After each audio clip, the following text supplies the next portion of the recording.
recommendations that requires performance appraisals. We talk about how they're important. Now, this is why you need them.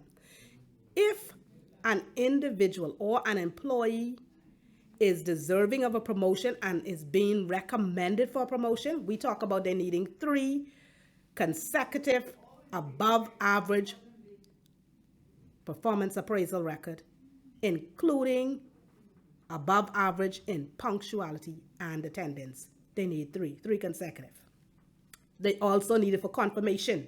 They've been appointed on 12 months probation, and so after that 12 months, if their performance have not been satisfactory, of course, they'll take it to another level of extension of performance, extension of probationary period. And so we review it to ensure that that person has been performing well so that they can be confirmed. If they were appointed on temporary month-to-month terms and they now for P and PE, we need 1 good year. Give us 1 good year.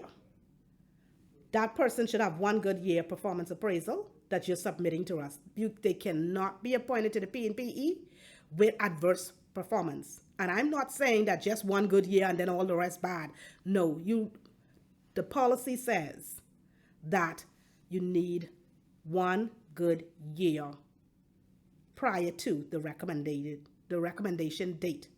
Okay, and so you want to have that. And then for reemployments, of course, we need to see the performance as well to make sure that if we're going to reemploy you, we're going to make sure that you are really performing. And that comes into play when we talk about teachers, especially expat teachers.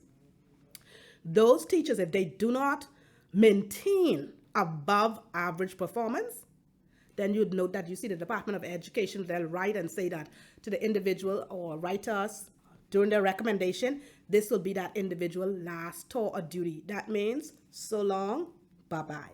Okay, because we want to make sure that you actually are performing before we reemploy you. That was some of the good parts or the benefits of having good performance appraisal. What happens when you have poor performance appraisals? Or what happens when you choose not to perform? Low productivity, that's at factors 2, 3, and 5. Yeah, you can be disciplined underneath the regulations. Inappropriate behavior, we spoke about that, to colleagues, the public, your general behaviors, that's at factor 11, 12, and 13. Remember we said that everything must be mutually supporting? This is what we're talking about. Poor attendance, factor 9. Yes, that impacts your performance appraisal. Lateness, factor 10. Abandonment of posts. You know, some persons come to work, they drop their bag and they MIA, missing. AWOL, they move away without proper leave. They leave their posts and they go all day visiting others. You can be disciplined for that based on your performance appraisal. Gross insubordination. Yes, that also shows up on performance appraisal where we have some staff, they mouthy, they tell their boss, their supervisor, any kind of thing, and they don't want to be punished for it. So once you see this happens, of course, your performance has decreased. Of course, you can be disciplined for it underneath PSC regulations 40. And we said that earlier. And earlier, as we talk about PSC regulations, now we relate it to discipline. Now you understand when we're talking about how does the performance appraisal instrument, how does that directly impact employees? How does that directly impact civil servants? When an employee receives adverse rating consecutively, 2 years back to back, there's a letter written, not from the commission, but it will be written from your ministry, and they will write it, and eventually it gets to us. And then it says for you to show cause in writing why your salary should not be reduced by 1 increment. Remember, we talked about that reduction earlier? Yeah, that's how we get you. Okay, and if for 3 or more years your performance has been adverse, you will receive a letter stating why, for you to show cause in writing, why your salary should not be reduced by 2 increments. Listen, those chops are big. Could you imagine if your increment value is at 700 and you get chopped 1,400 gone easy like that? You just give it away.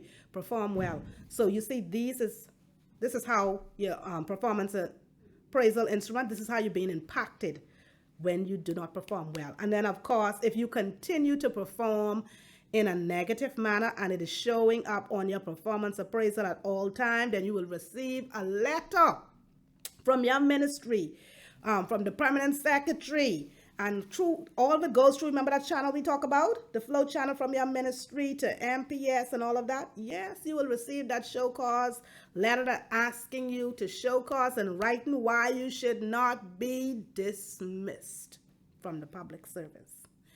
Your performance is impacted when you do not do what is required, when you misconduct.